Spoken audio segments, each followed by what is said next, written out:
We have risen from the ashes to school the masses. Hello, everyone. Welcome to another edition of the Scholars of Wrestling Show, a very special edition. Not only is it episode 407, but we are at the 2022 Scholly Awards, the best and worst of 2022.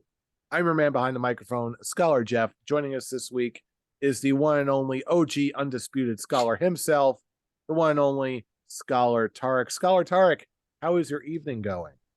Oh, my evening has been going great because I've been counting down to this episode. I have been super excited. I kind of wish I turned on my phone to play on like some kind of fancy award show music as you were doing the introductions, because this is just such a great episode. I'm super pumped. The whole scholar party is here. Let's get this going. Let's keep it going. I'm super excited. Yes, keeping that gravy train going, coming us that live from his new digs in Florida, the one and only, also an undisputed scholar. He is Scholar Brian. Scholar Brian. Oh, of course. I keep forgetting because we're not mailing the belt to Florida. He is also the current reigning Scholars of Wrestling champion of the world, Scholar Brian. Scholar Brian, how is life treating you, sir? Ever since I took my talents down south, life has been going well. And what a way to come back to the show for it to be Scholly season. Indeed. Let's get it going. We shall. But first, also joining us this week, the one and only Scholar Charlie. Excuse me. Is that a sneeze or a cough? That is a cough. Okay. It is very dry around here. Charlie, are you doing better than I am? Hopefully you're not coughing up a lung tonight. I am. I actually had a COVID scare earlier this week, but negative testing twice, and we're all good to go. Brilliant. Have a couple Moscow mules in me. I'm ready to go tonight. Oh boy, it's going to get interesting already. Oh, And speaking of interesting, right last but not least, we also have the latest of the scholars, but far from the least. He is the one and only. He's the coach. He is Scholar Jeremy. Scholar Jeremy, how are you doing tonight? And Scholar Jeremy's mic is muted. But now, is that better? There we Yay! go. There we go. We got him. False start where we're doing good. Good start. Yeah, I'm doing well. Coach is back in the channel, and I'm excited for this episode. So, all right. So we're hyped. Hopefully, the end of the year excitement is reaching you as well. But with that being said, let's dive right into the Scholars of Wrestling Scholly Awards 2022 edition, kicking things off with our first category, Wrestler of the Year. Tarek, Wow. we're gonna kick things. Oh yeah, we're diving right into the deep end, kids. Yeah, we're gonna pitch it over to you first. Who is your pick for Wrestler of the Year? See, when I came into Wrestler of the Year, my frame of mind was who has just been there entertaining me, not only in the ring, but also on the mic, character build, the works, and the one person who has been just nonstop entertaining me throughout the entire year has to be Sami Zayn. From his amazing Jackass match at WrestleMania to basically being the highlight of the bloodline. I can't say anything more than just, it is nice to see Sami getting the credit he deserves by just being one of the most entertaining, if not the most entertaining thing in WWE today. All right. Brian, who is your pick for Wrestler of the Year? I cannot knock that choice at all. He would probably be either 2 or 3 on my list for Wrestler of the Year. But I'm looking at a guy who put a company on his back for basically the entire year. This guy started the year in rehab. Okay, and he came back and has just been putting on bangers for. I don't think he's had a bad match this year through any fault of his own. There were matches that had to be stopped due to injury and that kind of thing. But other than that, I don't think he's put on a bad performance. And AEW, after what happened at All Out, could have fallen apart, but this guy took the company, put it on his back, and they're as strong as they've ever been. Because when I look at Wrestler of the Year, I look at who was the MVP. Okay, what wrestler without this guy? Okay, the company would be nothing that year. Who put this company on his back? It's got to be Jon Moxley for me, because without him, AEW could have fallen into disaster this year. I will actually second that. This one was probably the easiest for me. There are a lot of really great wrestlers who delivered great matches, did great things. But in terms of all of those things and more, and importance to a company at a really critical point, I gotta go with my boy Jon Moxley on this one. Heavy bias included. Charlie, There's no it's your pick up bias. next. Who do you got? My pick is a man who knows both your picks very well. And I believe this is for a second year in a row running. I got to go with none other than the tribal chief himself, Roman Reigns. I will not dispute that one. He had a very strong year as well. Jaybird, who's your pick? Oh, we had a lot of good picks this year for Wrestler of the Year, and I can definitely get behind all your choices. But the one person who I feel carried the AEW more than Moxley, he had a banger of the year. He had multiple feuds from February all the way on. He's done so many feuds. I had to go with Le Champion, the Wizard, the Ocho. I had to go with the former Ring of Honor World Champion, Chris Jericho. He had a banger of a year. And I'm sorry, Moxley did his duty, but Jericho carried the company just a little more for how much he's done. He made Action Andrade a star. Upset of the year. To do something like that, you have my praise for Wrestler of the Year right there. Y2J 2022 Wrestler of the Year. Very interesting picks. All right, that leads us into our next category. We've got underutilized or underused Wrestler of the Year. Brian, it's your turn for the first pick. Who do you got?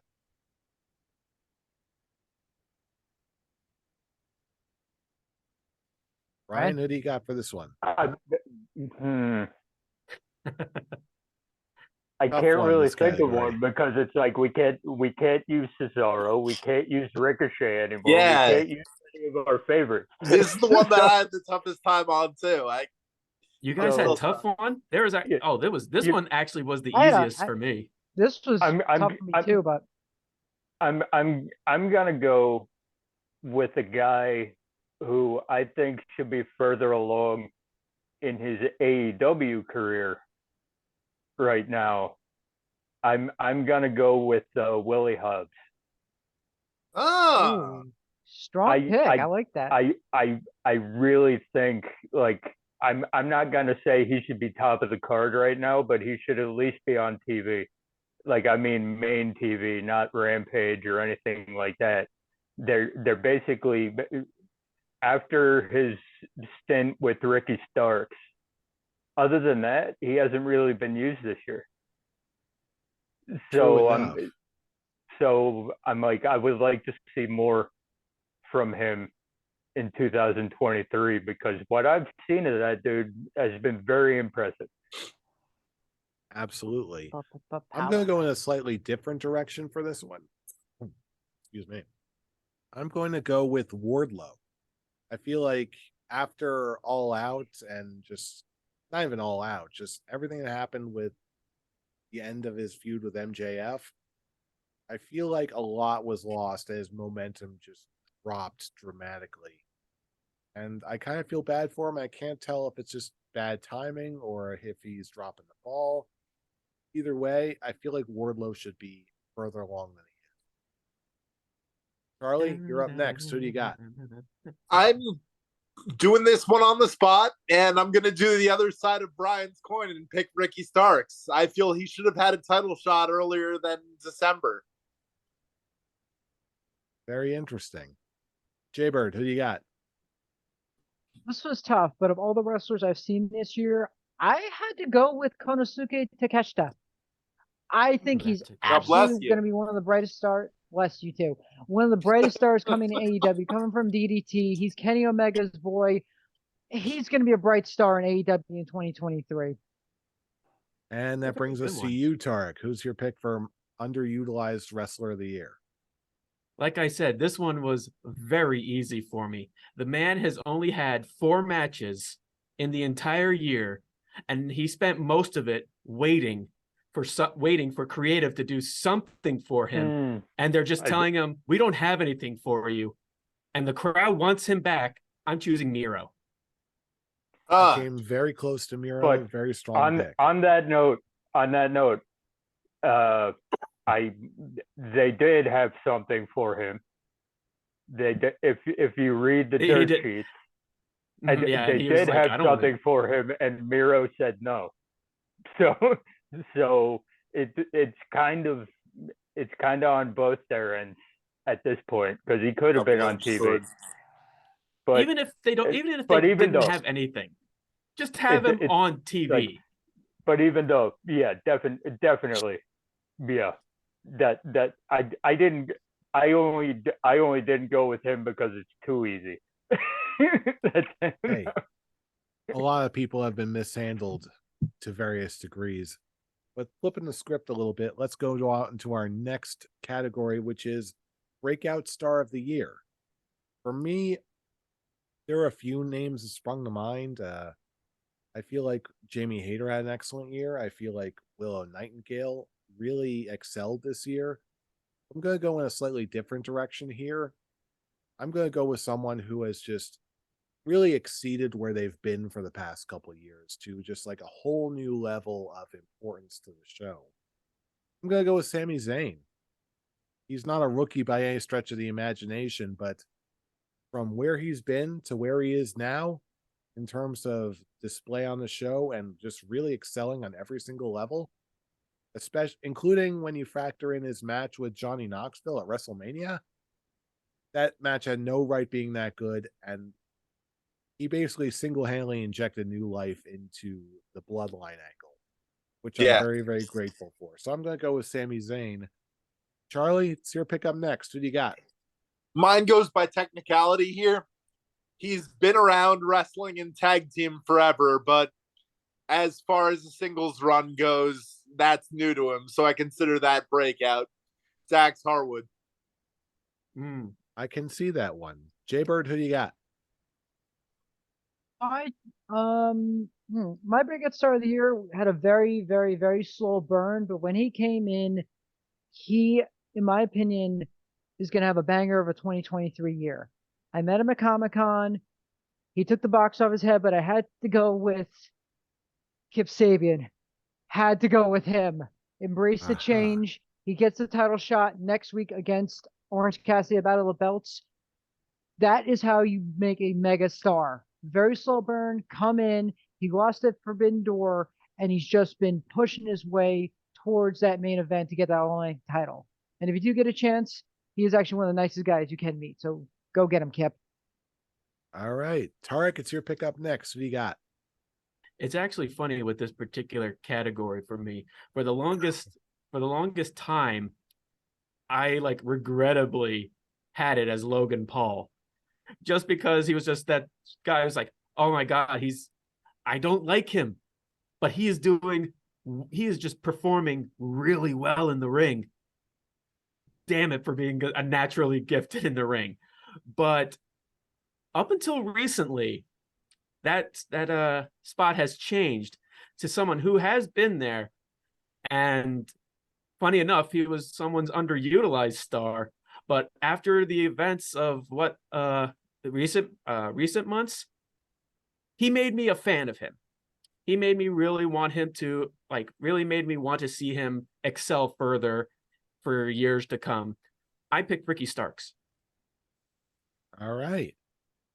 Very strong pick there. Brian, who do you got for breakout star of the year?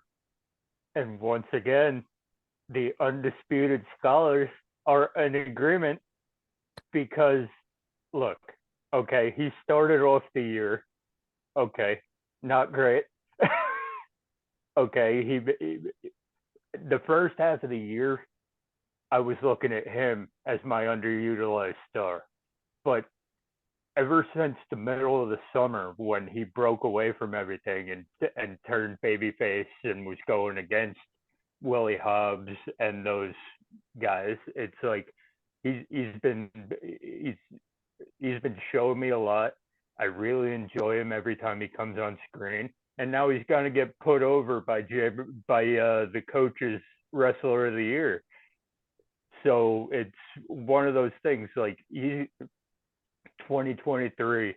Okay, this is the year where you're actually gonna see him skyrocket. Oh yeah. But I'm counting him as breakout star now because he's not quite there yet. But in the very near future, he's gonna be top of the card. All right. Fun fact: he started as a AEW Dark jobber about 2 years ago, and look where he is now. Yeah, we could definitely, I definitely could tell that when it was on NWA Power, he was something special. I'm glad they picked him up. Absolutely. Heck yeah. Next category, we've got tag team of the year, and Charlie, it's your pick up first. Who do you got for this one? You can't take it away from them. It's the Usos. They've had a hell of a year. I believe Jay wrestled the most matches this year too. All right, strong pick. Jaybird, who do you got for tag team of the year? I can take it away from the Usos with a counterpoint to Charlie. You have to go with the best damn tag team of the year. They held 3 belts through this year. It's hands down the 7-star guys, FTR. Hands fucking down best tag team of the decade with that run this year. Sucks they lost 2 belts in 2 weeks, but we'll see what Wrestle Kingdom has to do next week. All right, Tarek, it's your pick up next. Who do you got? Tag team of the year. I am also gonna go with the coach and pick FTR, Yes. the team that has just taken the real gold shower of just bathing themselves in gold. FTR. That's right, I went there, fool. Brian, Don't it's your expect pick up anything less next. from Who do you me. got? You see, I've gone with the Usos for the last, I believe, 3 Scholly Awards. Yes. I believe that's been a thing. I can't do it. I can't do it again because it's like, well, I could do it again because it's basically 1 and 2. Either way you swing it. Yeah. But either way agreed. you swing, either way you swing it, it's 1 and 2. But it's like with everything that FTR has done, okay, that even when they were singles fighting each other, okay, Cash gets hurt, Dax goes on a singles run.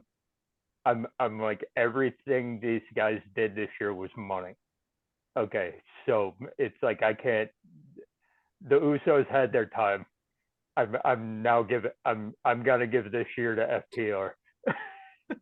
And I'm going to agree with you 100%. Just as good as the Usos consistently are, FTR had one of the best years of their career.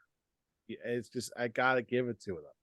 And even if they are WWE bound, as the rumors suggest, you know what? They're going to have a Then whole we can nother see run and a 1 whole and new 2 against resume. each other, so it fits perfectly. There you go. And it won't have to do with a feud that's just built on them filming FTR shaving each other's backs. Oh, geez. It's a whole new game, boy. literally. Ooh, That being I said, understood that. being said, Next up, we've got Feud of the Year, and Jaybird, it's your pick up first. Who do you have for Feud of the Year? Oh, this was tough because there was so many good stories this year, so many good pairings, so many good matches. But mine actually only came about at Full Gear. And if you know where I'm going and you know me, we have the final match on January 11th. I have to go with Death Triangle versus the Elite. This has been a great feud for a good 2-month setup. And I was hoping for the Elite to win at Full Gear. It was going to be match of the year if Kenny and the Bucks won, but they decided to go with the best of 7, and now we have a ladder match coming in 2 weeks. Those matches have been banger after banger after banger after banger, and there's my feud of the year: the Elite versus the Death Triangle. All right, Tarek, it's your pick up next. Who do you got? See, when I picked this feud, it is just what it definitely hooked on to me was just great storytelling and great character development, especially for the heel going into that feud. It left him not just as a typical heel villain, all that. We got to see what made him the villain, what made him a bad guy, what drove him to be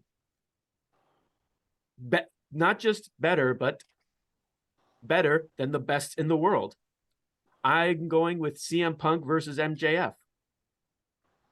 All right. Too bad certain events came about that screwed that over, but what we had was one of the best, if not the best, character-driven stories of this year. Ryan, it's your pick up next. Who do you got? Feud of the Year. Basically, for me, what went into this pick was the circumstances surrounding everything. Okay, there were 3 matches in this feud, 3 premium live event matches in this feud. 2 of those matches had very special circumstances. Very special circumstances that made them must watch before they even started. And just it was the perfect way to bring this particular act back to the company where he really belongs at this point. And just everything about it, it brought both of these guys back into the limelight in that area, because you weren't thinking about Seth Rollins as like legit championship material, as a guy who could legit go at that point. Everyone was like Roman Reigns and whatever. Nobody was thinking about that. Now you're trying to come up with stories and able to have this feud go again. And yeah, it's Cody Rhodes versus Seth Rollins. Yep. For me, just the matches surrounding it. That Hell in a Cell match was magic. It's especially with the torn pec and all of that. It's just like that. None of that should have been able to happen. None of it whatsoever. And they pulled a 25-minute match out of their ass. So it's like everything about that feud was great. I don't remember any sense of why is this still going? I don't remember any of that. It's been a long time where a feud's gotten like 5 months and it didn't really get old. So for that's what brought that into consideration for me, and it was pretty much an easy choice. For me, there was definitely an easy choice as well. I'm going to go with CM Punk versus MJF. Excuse me. In my mind, it was as close to not only the best feud of the year in AEW, but I think it was honestly as close to a perfect feud as we've seen in years in terms of match quality, in terms of storytelling, character stuff, promos, execution, all of it. All of it in my mind was timed and executed perfectly. So I have no choice but to go with CM Punk versus MJF.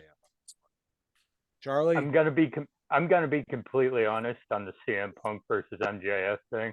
I that I would have probably taken that into consideration, but I'm still so mad fair at enough.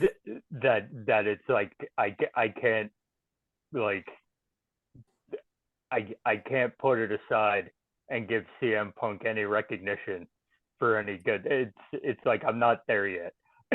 So Oh, trust me, Brian. I'm upset with CM Punk just as much as you did, or as much as you are. Apologies. But when it was like, because of that particular time frame, it was like at a good point where, again, it just what the person does, the real person does, is one thing. But this is just the character driven stuff for me. It was just with all that. I am 100% on you with that. I'm still just as mad at CM Punk for what he did as you are. But again, it was more on the side of what MJF did. It was his side of the story that made this so complex and just dripping in story character build. And it was really that point. That's the story for me. It was what MJF did over what CM Punk did. He was just there in the feud, but when it comes to the character study of what makes a villain, in this case, what makes MJF, it was just, as Jeff put it when he said the same thing, one of the best storytelling feuds in years.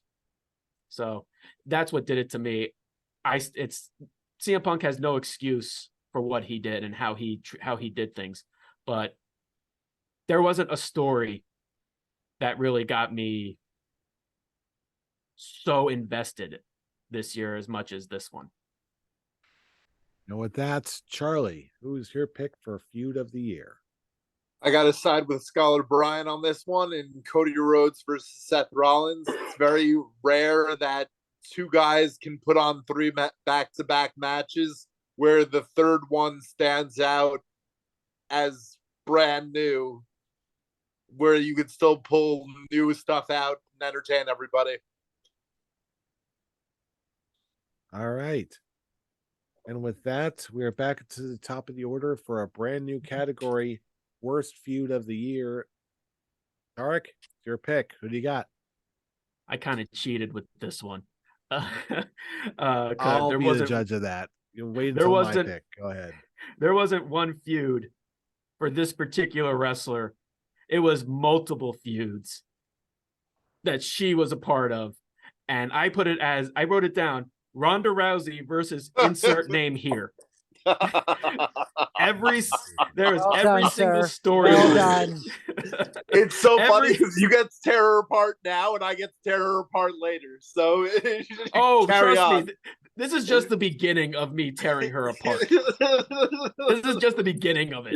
Because the one thing that there was one point where I actually defended Ronda Rousey to my tag team partner. Oh God. Because the only thing that she actually was entertaining in any aspect was her rivalry with Adam Pearce. Because that's where I felt like she was actually connecting with the crowd. She was actually getting positive reactions from the crowd. She was actually being, as I put it, Austin versus McMahon light with Adam Pearce. And I actually found that very entertaining. I found that very entertaining. But when she actually steps in the ring with anyone, she shows she is not like someone who can carry a match. She is I can't even say very green, but she's just very stiff. when she doesn't want to do something, she made it perfectly clear. She's not going to do something in the match and just throw off the momentum that's the any matches are going from how actually I'm not even going to say because one of them is actually I'm going to talk about later, but whenever she's in a ring with someone, it is just difficult to watch. Just as she shows, she's not very fun to work with. She is very stubborn when it comes to being in the ring. When she doesn't want to do something, she just doesn't do it, and it just throws off the match, and it just throws off her opponent. It just makes everyone look bad. So, and I put all the blame on her. And as we said before we started recording, I am very happy that they took the SmackDown Women's title off her and gave it to Charlotte Flair. Charlotte wins, LOL. Woo. Yeah. All right. Speaking of woo, Brian, it's your pick up next. Who you got for worst feud of the year? I'm gonna piggyback off that one and just say a specific one. I'm sure you all know, but this person needed someone to put her title reign over because everyone was happy that she got it, but nobody actually believed she was going to have a good one because you always had that on your back where you knew that Ronda was going to get it back again. Okay, so it was the entire Ronda Rousey versus Liv Morgan feud was just no. Every time they came on screen, I'm like, nope, no, I'm not buying it. Because you knew it was only a matter of time. Yeah. Yeah, I'm not buying either of them. If this Liv Morgan's first legit feud should not have been Ronda Rousey. They basically killed her momentum dead immediately. And that's what puts it as my worst feud of the year because you took a high rising star who one of the best pops I've heard all year. It's not rivaling the Cody Rhodes pop, but it's up there. Okay. And by the time her title reign was done, almost crickets. Oh, I'll do you one better than just that for almost crickets. I'll give you literal crickets. Because for my pick, I guarantee you all forgot about this one. Jade Cargill versus Bow Wow. And no right being anywhere near anything. Sayonara suckers. I'm out. Go anywhere? Charlie, it's your pick up next. What do you got? Wait, did that even go I'm gonna anywhere? go along. No, it didn't. That's the whole point. Oh. Anyway, I'm going to Charlie. go along with Tarek and Brian on this one and Liv Morgan and Ronda Rousey. Like Brian said, it was just a matter of time that Liv would lose it back to Ronda Rousey throughout it.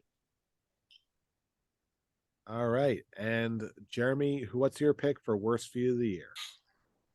Surprisingly, this was a little bit tough because there was a lot of awful feuds this year. Just there was, everyone made a very good case tonight, but for me, because of what someone personally did and because of how selfish they are and how much they actually made me want to return a t-shirt for the first time in my life, I went with Punk versus Moxley. That rivalry had nothing to do, no benefit for the championship. It was a fart in the wind situation, and then friggin' the belt gets vacated. I'm sorry, but when you're that much of an a-hole about stuff like that, and then you do a great promo to build up to go to Chicago, and then it just shit the bed because you have too much ego and you get in a fight with the elite, screw you. That's how you ruin wrestling for me. You take such a good build and you crush it right down the toilet crush it right down the toilet, and then you end up not taking away the fact that Moxley's now a 3-time champion. Nothing wrong with that, but the fact that for him to become a 3-time champion because Punk pulled that shit, that's awful to me. That's how you ruin everything for me. Interesting take. I just find it funny that every time Punk had to vacate the title, they were like, all right, give it back to Moxley. That made me so mad. That pissed me off so many times. Not to go to Mox, but just give the guy some PTO. Come on. Hey, I'll tell you what, let's switch it up a little bit. Let's bring it to something a little bit more pleasant. Let's talk about match of the year. Brian, what's your pick for match of the year? I'm gonna go with FTR versus the Briscoes 3. Oh, Okay. well done. I didn't see that one coming. It's up there. I'm like, it's not up there. It's the one because I'm like that. You want to talk about a holy trinity of matches?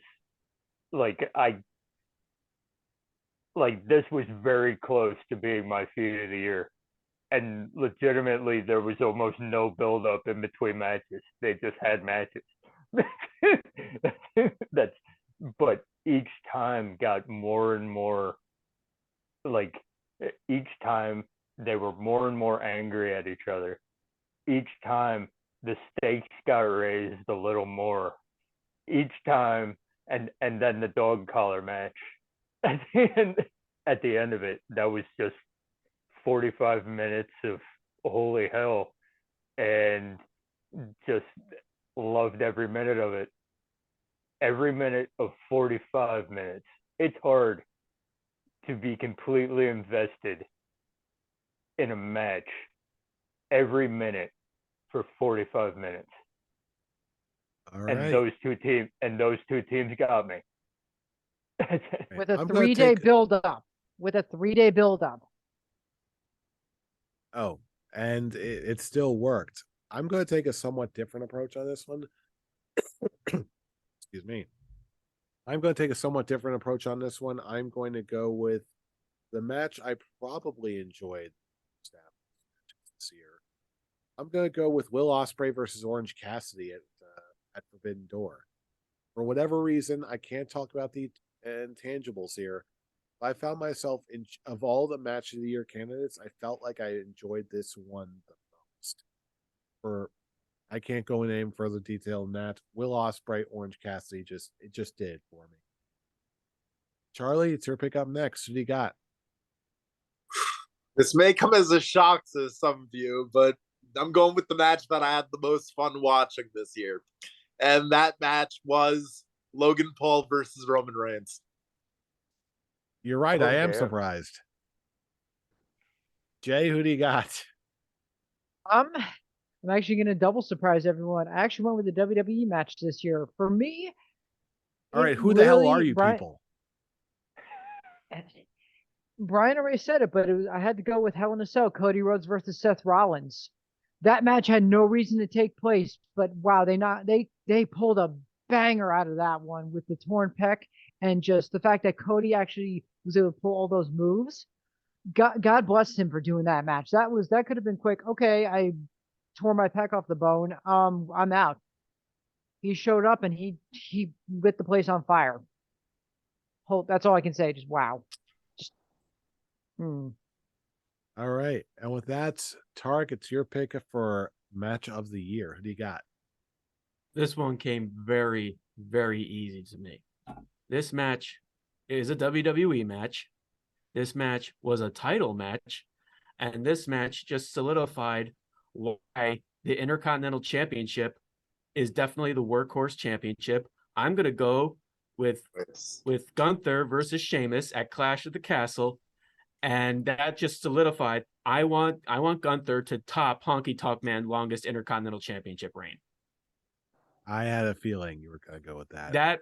That match just is hands down not just my favorite match of the year, but my favorite Intercontinental Championship match, period. Ooh. I've had it's not like a reminder, it's just exemplifying why the Intercontinental Championship is my favorite championship. And when Gunther won the championship, I was on cloud 9. I was super happy, and I'm a big fan of Sheamus, big fan of Walter, Gunther, whatever. That match was just chef's kiss perfection of just two guys who just beat the ever-loving shit out of each other for the Intercontinental Championship. And it even had story of it's the championship Sheamus never won. So there was just so much build to it. And I'm going to get a lot of heat for this. It didn't need a torn pec just to actually raise it up a level. That's fair. That's fair. Yep, no heat for me on that one. But speaking of heat, next category is worst match of the year. And I will say this is probably the easiest time I've ever had for worst match of the year. Yeah, same here. I'm going to go with Pat McAfee versus Vince McMahon at WrestleMania. This should never have happened. Oof. It was ego driven. It was stupid. And Lord willing, we'll never see anything of its ilk ever again. Charlie, what's your The only time we'll ever see Vince McMahon take a worse stunner than what he did when he first took the stunner back in the late 90s. Had a seizure. Charlie, what's your pick? This is part 2 of the anti-Ronda Rousey regime. Ronda Rousey versus Shotzi. It was a shit show. Never should have happened. And Jaybird, your pick up next. What do you got? You're going to hate me for this one, Jeff, but I'm going to be very honest. I'm going to take a page out of Tarek's book because I had to think about it long and hard, and I had my worst match of the year, and I threw out the window because Tarek inspired me. It's Jade Cargill versus insert name. Pick a person, put How against dare Jade you Cargill, have an and opinion? How dare you have an opinion, worst Jaybird? matches of the year. Can't stand her. Oof. Saw her win the belt in January. Don't like her. Drop the title and move on. Next, you've had 6 contenders to win that belt and go on to the women's title, and you're still sitting on the TBS title. Get off your shit and drop it already. Tarek, take it over already because Jaybird is being mean to my muscle mommies. Give me a worst match of the year. There's your answer. Fuck her.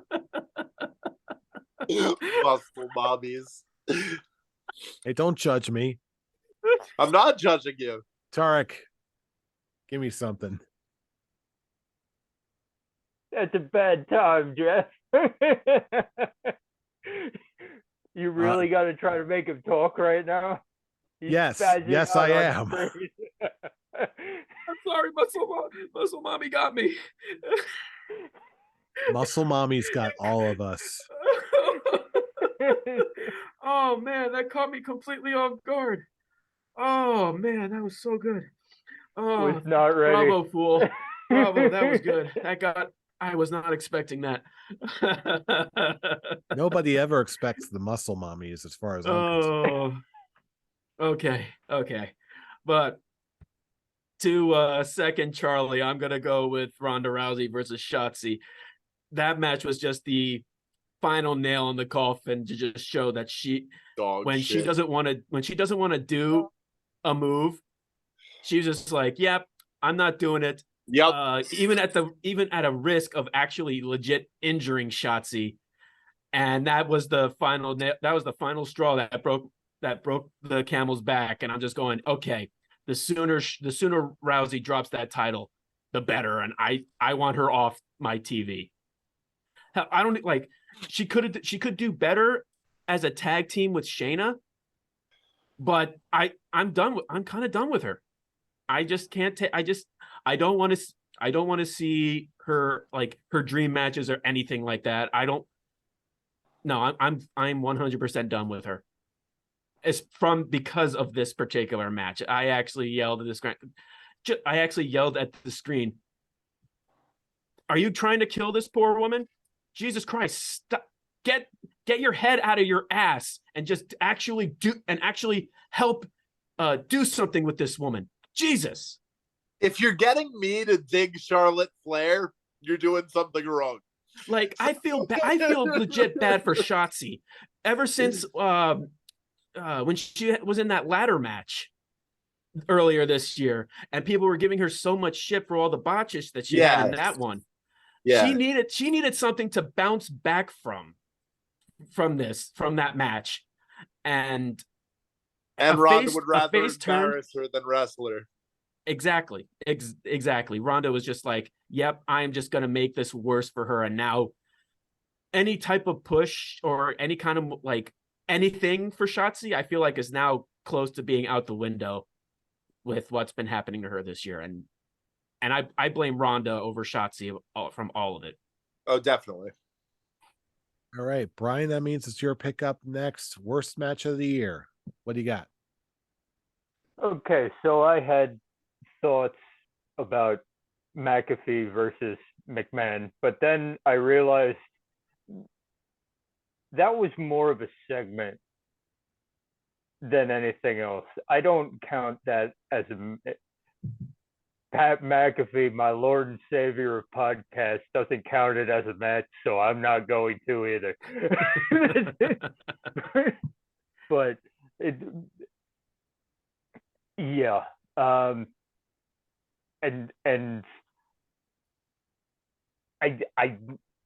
I'm not on the Jade Cargill hate train. I don't think she's the worst wrestler on the planet. Okay, I don't think she's great, but I think she's okay. Should she be TBS champion for a year? Probably not. But I'm not gonna get as far as Jay Bird into that. But this is Ronda Rousey actively trying to ruin a woman's career in one match. Yeah, I agree with Scholly Tarek and Scholly Charlie. This is Ronda Rousey actively in the middle of the ring in a premium live event trying to ruin a woman's career. And everybody knows it. All right. So can't have it. And that's why it's my worst match of the year, because it wasn't a match. It was a public humiliation. That's what it was. Right, next category is pay-per-view of the year. And Charlie, you're kicking us off. Who do you got for pay-per-view of the year? Does WrestleMania count as two separate pay-per-views, or No? It's one whole No, thing. it's one. okay, It's one. WrestleMania. I'd have to go with WrestleMania this year. As far as fulfillment through premium live event, I felt the best after watching WrestleMania. All right. Jay Bird, who do you got for pay-per-view of the year? Best, Jeff. We've had a year of a lot of good wrestling, a lot of great pay-per-views, a lot of great matches. But what I count as my pay-per-view year is when you get the pay-per-view where you get what you want finally. I had to go with AEW X New Japan Pro Wrestling Forbidden Door. I got everything I wanted in that pay-per-view. You go back to that card from pre-show matches to very end, and I got everything I've ever wanted to see AEW versus New Japan. And it was just one great match after the other. I when I went back, I went through all of AEW's pay-per-views, WWE's pay-per-views, and I was just like, I looked through them. Even I threw Ring of Honor in there, but this was the one that just stuck out the best with me was Forbidden Door. All right, Tarek, over to you. What do you got? This one was actually a toss-up between two. And funny enough, it was a WWE pay-per-view or an AEW pay-per-view. And to me, both shows were absolutely amazing. I loved every single matches that were on both these cards.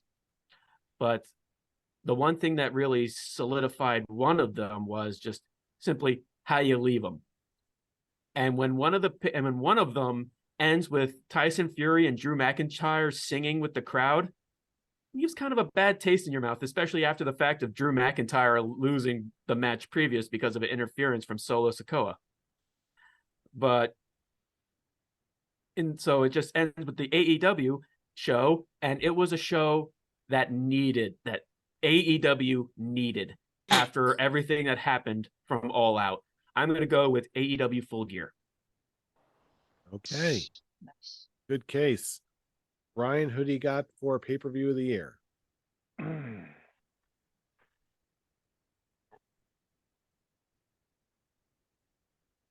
Me and Tarek, once again, are of one mind, except I'm going to go the opposite direction.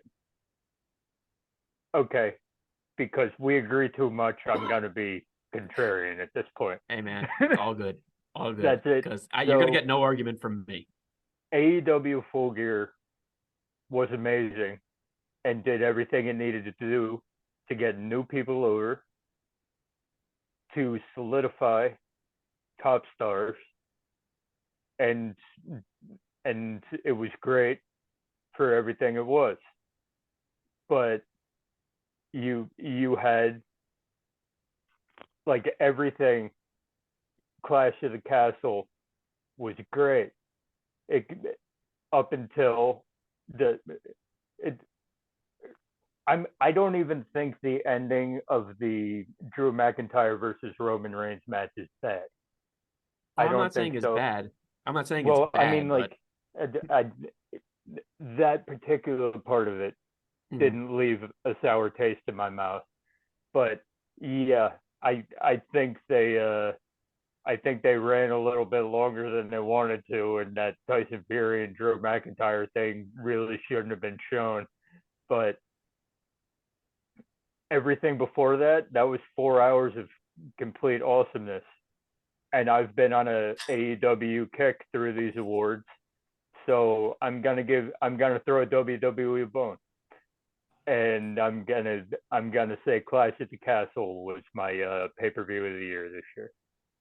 I was very close to just saying screw it. I was gonna say both shows, but I feel like everyone's be like, no, you gotta pick one. You gotta pick one. But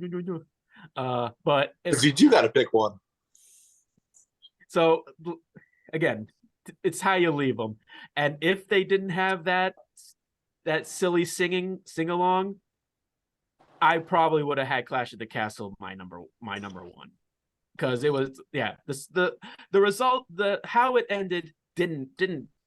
Of course, I wanted Drew to win because I'd be like, man needs a goddamn title win in front of a live crowd. I mean, Jesus, give the man his due. But yeah, if we didn't get that sing along, it was just like, see, have it for the crowd. Don't have it for people watching it. It's like I should have just turned it off, and then it would have been a perfect show for me.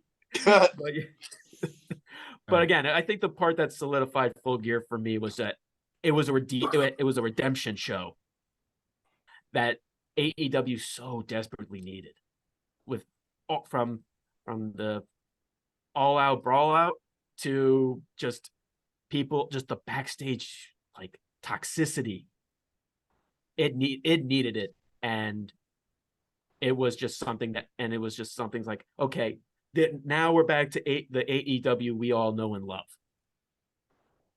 I cannot argue with that, but I'm going to go with what I thought was the best AEW show of the year. I'm going to go with AEW Revolution for all those same reasons. Yeah, there were a lot of strong picks in this year. There were a lot of really good pay-per-views and premium live events. They were very good shows this year. Yes, absolutely.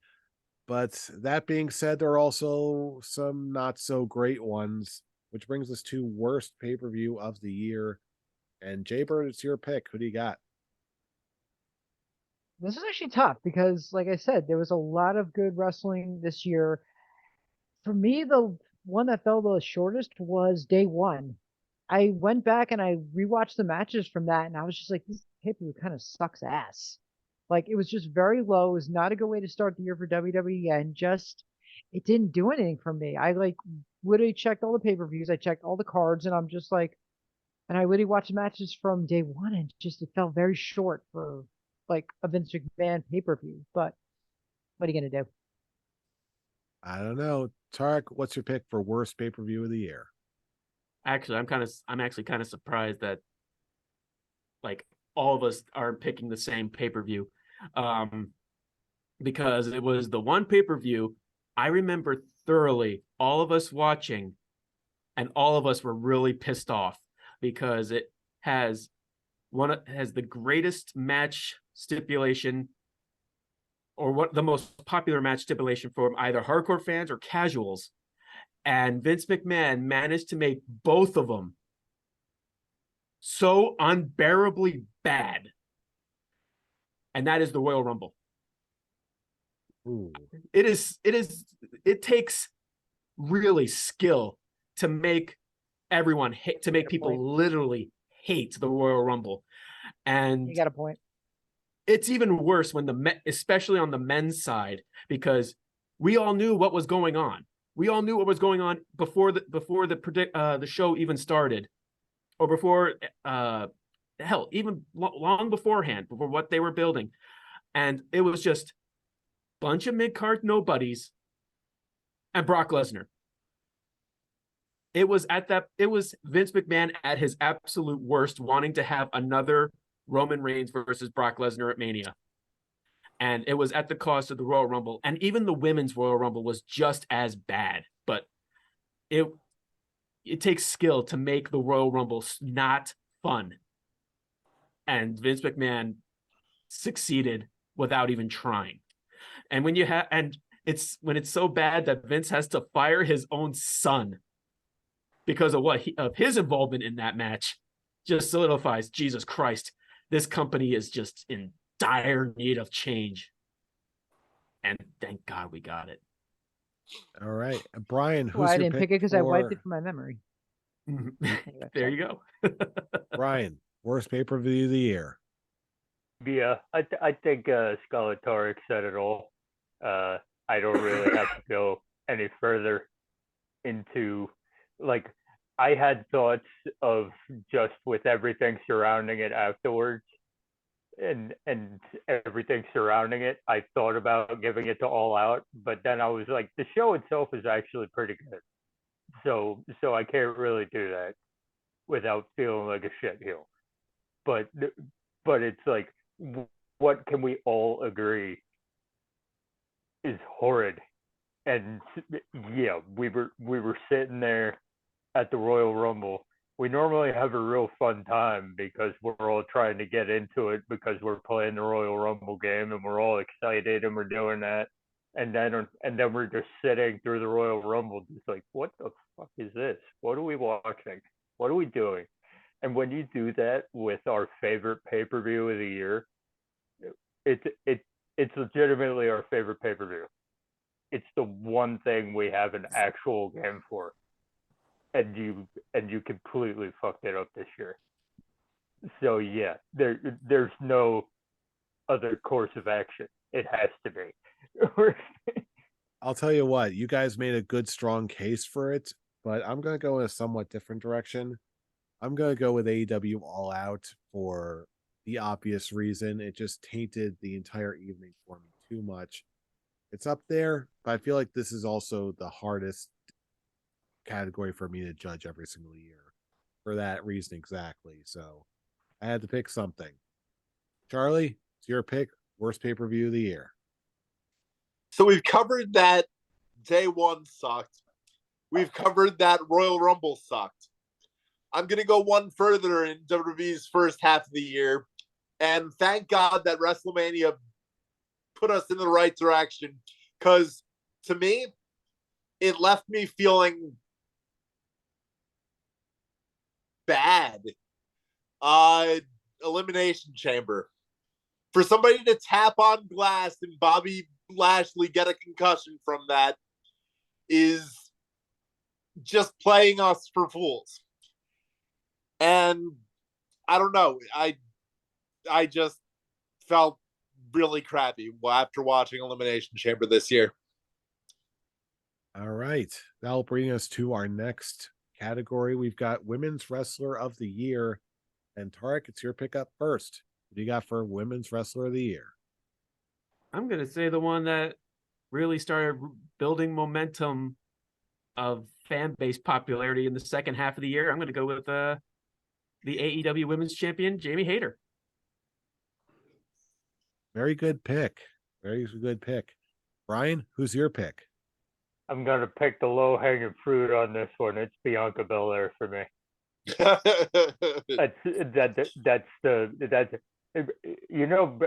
Jamie Hayter did come on late, and the character that Rhea Ripley is playing right now is one of the best things I've ever seen on TV.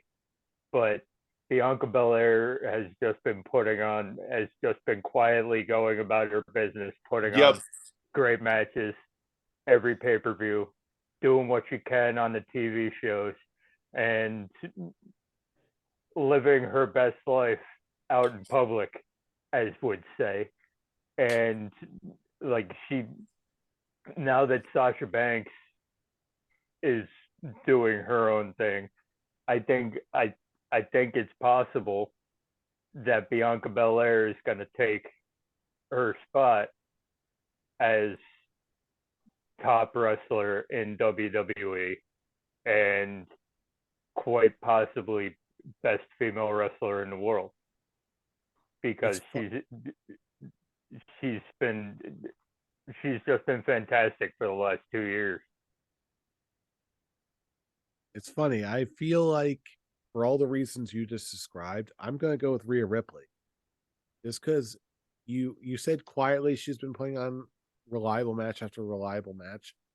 This is true, but I feel like we've all just come to expect excellence from her at this point. But meanwhile, I feel like Rhea Ripley came out of the gates, really stepped up her game, and really had one of the more compelling character turns of any of the women. Or it could just be the muscle mommy thing. I don't know. Charlie. Can I just add something with your school? No, about Rhea Charlie, Ripley? quick. No. Help me, Charlie. When you are able to make Dominic Mysterio so much fun to hate, you're doing your job right. I'm sorry, Dominic Mysterio is so much fun to hate because of Rhea Ripley. I love Judgment Day. It's one of those things where I don't just hate him now. It's not get off my screen. Oh, it's not that anymore. At all. It's now like it's the most fun I have watching WWE, other than Sami Zayn in the Bloodline, is Dominic Mysterio and Rhea Ripley. Oh my God, they are so much fun to watch. I love every second. The Judgment Day are now really cool to watch. I love watching the Judgment Day now. They're not just edge minions that just are falling over. They are a legit faction, and I'm just all in, no pun intended. All right. With that said, Charlie, Women's Wrestler of the Year, what's your pick? I'm going with Brian on this one. Bianca Belair, easy pick. I believe that's my second year in a row for Bianca Belair. Second or third year in a row for Usos, and second year in a row for Roman Reigns. So, hey, sometimes the pattern emerges. Before you know. Jaybird, it's your pick. Who do you got? Watching women's wrestling this year, of all them, the biggest shock was with her debut in AEW, and I had to go with Toni Storm. I did not know she was coming to AEW, and I was just like, oh, you just turned a table. And she carried the women's division until a certain person who shall not be named decided to finally drop the belt, and then she ends up getting screwed with an interim title. I'm sorry, I'm a little pissed at Thunder Rosa for that comment, but it's Toni Storm. She carried the women's division this year. She knocked it out of the park, and she actually passed the torch to Jamie Hayter. At least they're now acknowledging her. They're acknowledging the interim title reigns, both Hayter and Storm, as legit title reigns. They're not like, oh, they're just interims until the champion comes back. They are like legitimizing those title reigns, and I'm all for it. Very good. I'm glad they fixed it, because I was going to be so pissed if they're like, okay, so you have Thunder Rosa, then you have Toni Storm as interim, and then you have Jamie Hayter's title as the champion. I'm like, that's kind of bullcrap, but I'm fine with that. But Toni Storm could be my muscle mommy. Toni Storm looks like my wife, so watch it. Yeah, we are literally talking about his waifu at this point. Wife. Blonde edition, whatever. Anyway, moving on before we get ourselves into trouble here. Now it's time for the best and worst of the year, kicking things off with our penultimate category, the Need of Clear Liquid Award. This is for the worst moment of the year. And Brian, the first pick goes to you. What's your pick for worst moment of the year that needs to get some clear liquid? Yeah, it's before September. Was All Out September or August? Whenever it was. Whenever it was. Before that, it was obviously going to be the Vince McMahon situation, because it's like we spent weeks just trying to decipher that whole thing, and it brought. I got a question though. As far as the Vince McMahon thing, couldn't that be turned as best thing to happen this year? Spoilers, we'll get to that. Continue, Brian. It could have, but the actual in the moment thing, it's the moment of clear liquid. The moment you first heard it, you're like, oh, fuck, here we go. No. But yeah, this one's easy. It almost tore an entire company apart because of the actions of 4 man-children. That's it. Okay. No, yeah. I'm saying all 4 of them. Sorry. That's it. Because Hey, here's Wouldn't it the be deal. 5? Well, yeah, 5. No, I'm putting the Elite in there too because they're EVPs and they know better than that. They know better than to do that. So all 5 discussion. of them We're not going to get into this. So yeah, all 5 of them were in the wrong. Yeah, I will give you 75% of it. Probably more like 90% of it is CM Punk and Ace Steel. But it's like they're EVPs. If you can't handle your shit, then you shouldn't be running a company. But yeah, it's for All Out. Yeah, I think you pretty much said it all right there. It's like you don't have to go shocking, unprofessional garbage I've ever seen. And yeah, it's inexcusable. It was the worst and, of pro and wrestling it almost in 15 minutes. And it almost tore apart an entire company. It took like 3 months to patchwork that shit back together. So yeah, there's no contest. Charlie, I'm pitching it over to you. Is there a contest? Yes. Back to making fun of Ronda Rousey. Oh, jeez.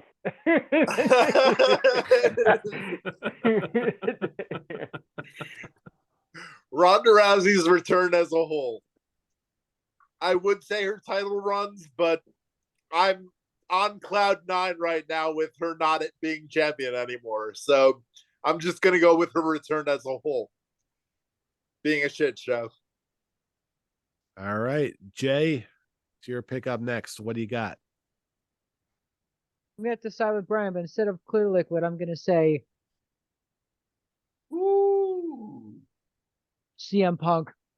Yeah, that whole story, that whole situation, that was just it took my wife a day to convince me not to return that t-shirt or throw it away because she's like, you're wasting money. I'm like, yeah. I've only ever done that once. But anyway, Tarek, it's your pick up next. What do you got for need of clear? What was the moment that gave you some need of clear liquid? Need of the clear liquid. I got it right here. Near the and it's mystery also liquid. I'm also going to go with the all out brawl out because what more else can you say? What CM Punk did at that press conference was just completely unprofessional.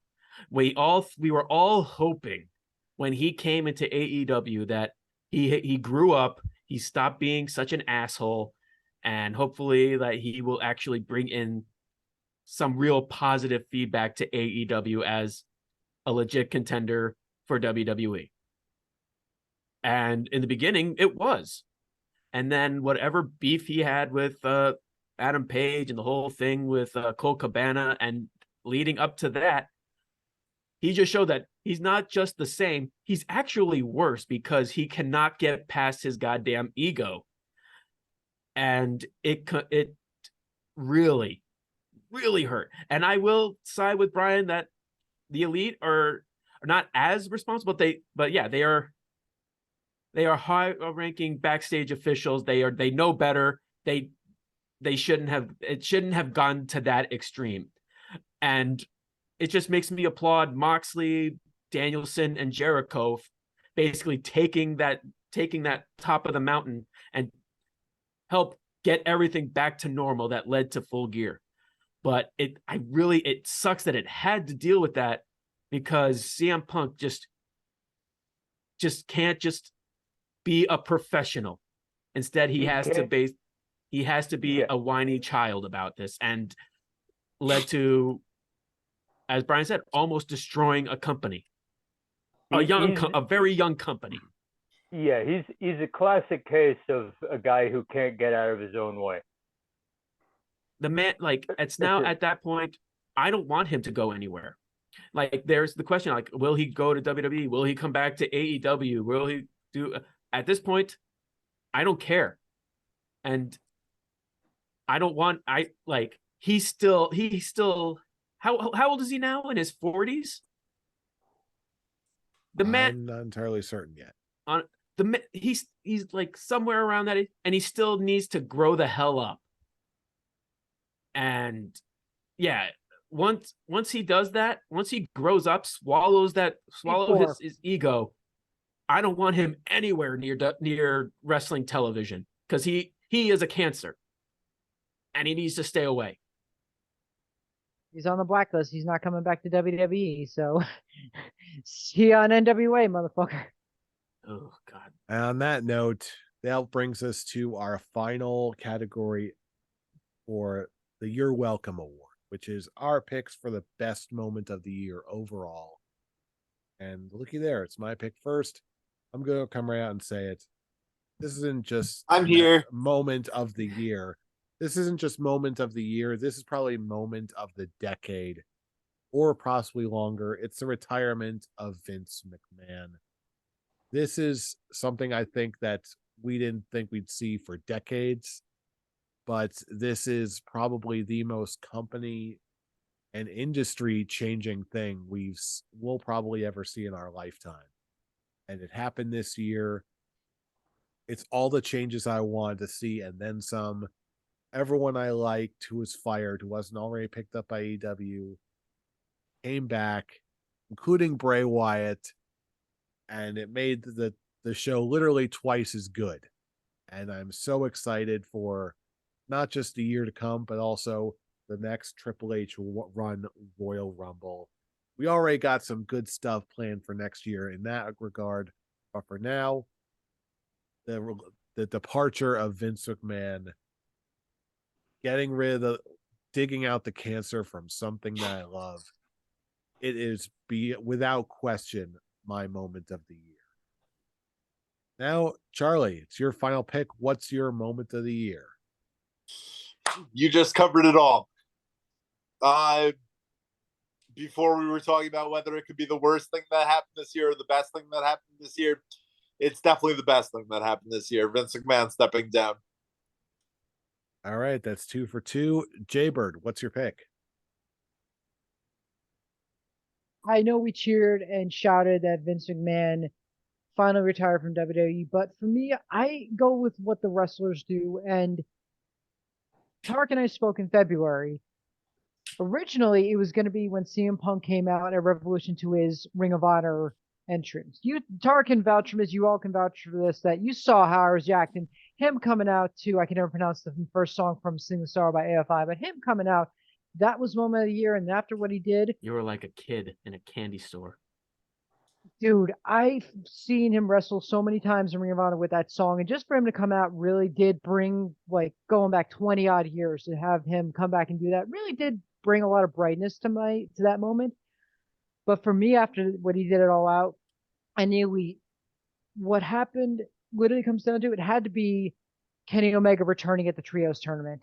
That pop, that fan reaction was what did for me. So they're like, okay, you have Roosh, Dragon Lee, and Andrade El Idolo taking on the Young Bucks in a mystery opponent, and then Justin Roberts just does his whole entrance. He was here, he was there, he comes from North Carolina. Just that pop, that explosion, just seeing the cleaner return was just my moment of the year. Hearing Battle Cry come out, just seeing Kenny make his return after almost like, oh, what was it? So it was November to summer, but just him being almost 9-10 months out, just made everything right for this. You're just seeing Kenny come back and actually just, that was my moment of the year. Seeing him come back, seeing my wife's reaction to having her favorite wrestler come back was just non-biased, but just, it was just what I needed just to fix everything after Punk fucked everything up.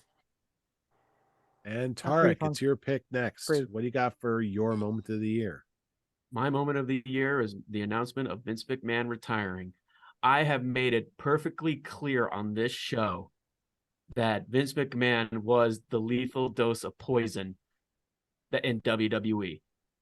He was so close. Like I made it clear. I deleted Raw and SmackDown off my DVRs. I stopped watching the shows. I was just watching other reviews, getting my intel of what happened on these shows, and it was the same things. People don't want to watch.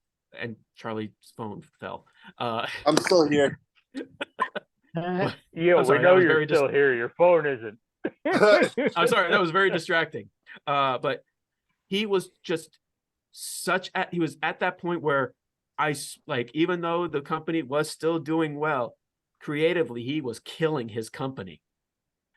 And we were all thinking the only way he would go is when he was in the ground. But as bad as like the things coming out of all the hush money and all that, it really was a blessing in disguise to get this senile old man out of this company. He needed to go, and like I said it many times in the past, once Triple H takes over, it will save WWE. And there it goes again. And it is just proving me. Sorry, Charlie, your thing is so distracting. Whoa, It is just proven right. phrasing. DX taking over WWE is the saving point for WWE. And I couldn't be any more happier.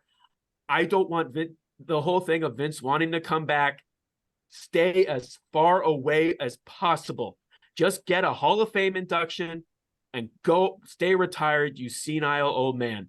I don't want you anywhere to kill the product or to kill this company again. I'm very happy where I am when it comes to WWE because of you disappearing. And for me, this is similar to CM Punk. What you've done these past few years and all that, this whole thing coming out just shows how much of a disgusting human being you are, and you have tarnished your legacy. Yes, WWE is where it is today because of you, but that doesn't mean I have to get on my knees and bow to you, you piece of shit old man. I don't go away, stay retired. I will never want to see you again. An old man can want whatever he wants. Doesn't mean he's going to come close to getting it. At this point, I'm going to do it. I'm going to drop my 1F. Fuck Vince McMahon. I don't care anymore. It's not even just like the character. Fuck Vince McMahon. The company is now saved with him gone. The doofus son-in-law saved WWE. And with that, Brian, final pick of the evening. What do you got? I respect what the wrestlers do, Jaybird, but only one thing gave me hope to enjoy all wrestling this year. And yes, it was indeed the retirement of Vince McMahon. Because let's face it, all right, we all were at the same point. Okay, Jaybird only watched WWE when he rarely came to WWE shows at Jeff's place. At Jeff's place. He's I believe he started watching more since Triple H. Nope, You didn't have to confirm it. I did. AEW for But- life, baby. But Hey man, but you know what? I ship both ways. AEW But- and WWE. It's great But it's the wrestling. whole thing. But it's the whole thing. Okay. I now know that I'm going to be able to enjoy when I turn the TVs on Monday and Friday. Okay, NXT's been meh for a little bit, so I'm not gonna go on the DX has takes gotten over better. trend. It has gotten I'm better not since gonna they dropped the Dude Love and went back to Cactus Jack. I honestly don't believe so. So that's just me. So It's still so it's still not watchable, but it's much more tolerable. but so but it's like, yeah, the retirement of Vince McMahon has given me hope for the future of all wrestling, because now WWE is something to watch again. Whereas I was in Tarek's boat, okay, I couldn't do it. I couldn't sit through 3 hours of Vince McMahon produced Raw. Can't do it. I can sit through 3 hours of a Triple H produced Raw. Yeah, there's gonna be some stuff that is like, man, but there's not anything that would make me turn my TV off in disgust. and that's something I could not say for the last 4 years of WWE television, where I was in Jaybird's boat. I refused to watch it unless I was with other people. That's it. And with Cable, that, dude, what do you want me to But do? now I'm back. But now with Vince McMahon gone and Triple H taking over, I'm back on the train. and with that, those are our regular Scholly Awards for the best and worst of this year. But we're not quite done yet, because Tarek, you've got the final tally for the scores for the year for Scholar of the Year. What are the results? Actually, I went a little different with the results. Not only did I add up all the predictions, I also added up all the times when a scholar ended in the winner's section when it comes to the predictions. So now here are the results for the 2022 Scholar of the Year. Coming in last, Scholar Jeff with 127 points. Next up is Scholar Jeremy with 139 points. Now here comes the top three. Coming in next is yours truly at 161 points. Now it comes down to this. Who takes Scholar of the Year between Scholar Charlie and Scholar Brian? With 168 points, Scholar Charlie. I knew it. So it ends. Congratulations, Brian. The Scholar of the Year Another year down. stays with the undisputed Scholars, with Scholar Brian at 175 points. Oh, I thought you said Charlie got number one. I was like, Nah. Oh no, it was nah. Well, yep. Close. Scholar Brian keeps the Scholar of the Years undisputed. Damn straight. Damn What is that? straight. What is that? 3 years in a row? That actually 3 years. I actually would have to look that up, but I do think so. I actually do think this is your third year in a row as Scholar of the Year. I retained my championship. Damn straight. Vince Hey, McMahon, time to hey. retire. Next. 2023. 2023. Oh, okay. We got to Come keep on, that. New We got to Blood. we got to keep It's- we got to keep it undisputed, Brian. We can't let these guys gotta win it. We got to keep it undisputed, but New Blood, step up, bro. Yeah, exactly. That was close between me and you, Brian. I in will all say, Charlie, seriousness, you had a great first half of the year. You really did. Yeah. I could have sworn you were it was And going then to be you your fell year, off. Charlie. I really did. So did and then- I. I partially was convinced, but yeah, Yeah. second half. But but second half you fell off. You fell off hard, bro. Like even with me, my first half of the year was terrible first half of the year, but I definitely picked back up on the second one. And hell, I ended it with two prediction wins in a row, so that made me I felt good. and me, it's just it's slow and steady wins the race. Exactly. Only get one or two wrong a show throughout the entire year, you'll come out near, if not at the top. Mhm. Okay, we got a whole nother year coming, and there's a lot to get excited about, including another competition, fresh start for Scholar of the Year 2023.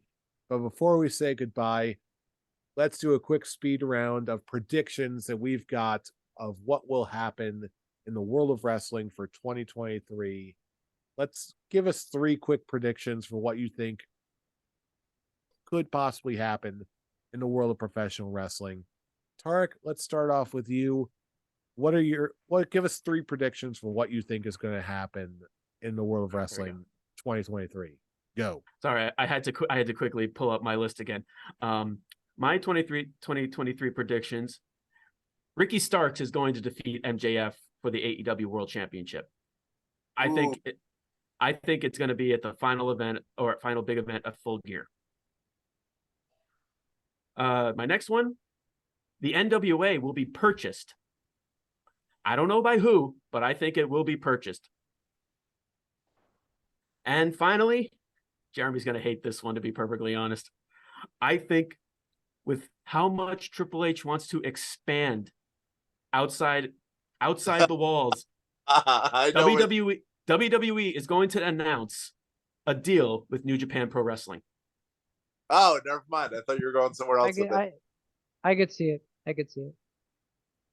And he'll just do it to spite Tony Khan, just for hurting his baby. If he's gonna spite him, he's gonna do with Pro Wrestling No and not New Japan, because that's their competition. So he's just gonna spread everywhere. He's basically trying to take what Tony Khan had AEW like so unique, is just working with other companies. Now that Vince's walls are now just being knocked down, I see him trying to do like oh no, we're the ones that it will expand to other companies. We're the ones other companies want to go to, and we're already seeing it with what's going on, like with what's the company, what is the one Mexican company? CMLL. Yeah, AAA. CMML. Mm-hmm. Thank you. Yep. All right. Well, Brian, it's your pick up next. What are your 3 predictions for what you think is going to happen in 2023? I'm going to say that Wardlow is going to beat MJF for the AEW World Title, and it'll probably be at Full Gear. I'm going to say that Ricky Starks will become longest reigning TNT champion. His reign will start this year, and it will go through, and it'll go at least a year. And oh, Ricky Starks TNT Championship was your second one. Oh, yeah. Okay. I get it. Because I'm not thinking too hard about these. I'm just throwing them out there. That's fine. So, and this is going to be the obvious one. That this is a home run. Don't even think about it. Cody Rhodes is going to beat Roman Reigns. Maybe not at WrestleMania, but he's going to be the one to take the undisputed. What is it? The undisputed. What's it called? What's the title called? Universal Universal undisputed whatever. Undisputed Universal Heavyweight Championship. He's going to be the one to take it. Yeah, Cody Rhodes is going to be the one to take it from him, and the prophecy will be fulfilled. Well, I'll tell you what, I'll take it to one more further step. Not only is Cody Rhodes going to win the title off of Roman, he's also going to win the Royal Rumble in order to do it. So it's total trip right there. I'm also going to go with Ricky Starks becoming AEW World Champion. He continues on the trajectory he's on. He's going to get it next year. And the one that's going to make everybody mad, CM Punk is going to grow up. He's going to eat a slice of humble pie, eat crow, do whatever he has to do, and he's going to come back to AEW. Don't do it. I don't care Jeff, what the. don't do. Hey, if we're talking about out there predictions, is it even likely? Not necessarily, but but it's not impossible. If Punk humbles himself, if Punk does the work to patch everything up, because I do still blame him for it. If he actually grows up, then I believe there's still merit in him coming to AEW. If he doubles down, then he must stay away. But the ball is in his court. It's all in a matter of, is he willing to learn his lesson? With that, really Charlie, it's your pick up next. 3 predictions. What you got? FTR to WWE. Montez Ford becomes a single star. I'm not saying Street Profits are going to break up, but I'm saying Montez Ford becomes a single star. And last, I think that John Cena is going to become a Grand Slam champion, winning the Intercontinental Championship. Huh. Interesting. Let it be after Gunther tops Honky Tonk Man as the longest reigning Intercontinental Champion in history. Let's not, please. Let's not. Oh, I'm gonna ride that horse. I will ride that horse till I die. Right into the glue factory. Here we go. Okay. Okay. What the hell is that? The Imperium The thing. Imperium. Oh yeah. Oh. Yeah. Okay. I'll tell you what. He is my Since- Intercontinental Champion. Excuse me. I'll tell you what, since our picks aren't going down so great, Jaybird, let's finish strong. Give us some 3 strong predictions for what you think is going to happen in 2020. I thought about these already. I'm kind of a bland boy this year, but I'm gonna piss off Tark right off the bat. Eddie Kingston's gonna win a title. Said it last year, gonna say it this year, he's gonna finally get a belt. Number 2, what I want the most for 2023 is Jade Carly to lose that fucking belt. Actually, forget the belt. She gets her first loss. And what I want the most for 2023, we get the return of Adam Cole, baby. That's all I want. Oh, Bring him man. back. That's probably the Bring strongest. him back. That's gonna bring a tear to my eye when he comes back. Because of just the whole question on if he's going to come back at all, because of how serious his injury is. I will be so happy when he comes back. I just want him back. It's been 6 months since Okada kicked his head off, and I just want him back. That's all I want. Like, I'll say this real quick, not to be too long, but when Nick Jackson got injured 2 matches ago, I'm thinking, okay, he's going to be after the trios tournament. Who could Elite bring in? Let's bring Adam Cole back and have him finish up the last 2 matches to win the trios tournament. But it wasn't meant to be. But at that moment, I'm like, let's bring Adam Cole back. Please. Please, baby. Hey, babe, we need him back. Well, I gotta say, I for one am very pleased with the wide array of perspectives and opinions and thoughts. It's honestly one of the things that makes this show great. You guys, I know that we all would have if we were all doing 5 different shows, you would see 5 wildly different perspectives, but it's the blend of what we all bring to this table that makes Scholars of Wrestling worthwhile and so great. So thank you all so much for an amazing year of the Scholars of Wrestling show.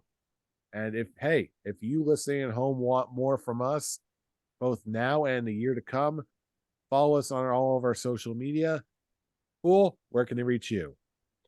You can find me laughing at the end of next year when Eddie Kingston ends up not winning a championship at the Avataric. That's right. I went there.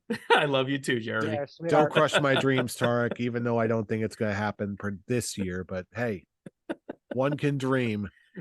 Such is the life of a. If anything, it'll just be a tag team title because that's just he can't go for a Still singles. a title. Still a title. That's all I care. I'll take it. That's the only title I'll ever accept him winning because he can't win a singles title. Brian, where can they reach you? You can reach me sitting atop the mountain once more as Scholly of the Year at Atomic Beanpole. Undisputed. Charlie, where can they reach you? You can find me training to become the 2023 Scholly of the Year at Charlene. And Jaybird, where can they reach you? Reach me at finally winning the big one and becoming the Scholars of Wrestling champion, the uncrowned first-time champion at Hero Hiri 316. And you can catch me enjoying everything and more at I'm Robbie Rage. And for all of these links, social links, and more, check the description for our link tree. That's linktree/Scholars of Wrestling for more fun. Ladies and gentlemen, thank you so much for another great year of the Scholars of Wrestling. You better believe we got plenty of surprises, especially in January for the Royal Rumble. We've got a lot in store, but you already knew that because you know who we are. We are the Scholars of Wrestling, and you have just been schooled. You're welcome. You're welcome. You're welcome. See you all in a happy new year, and the road to the Royal Rumble will begin.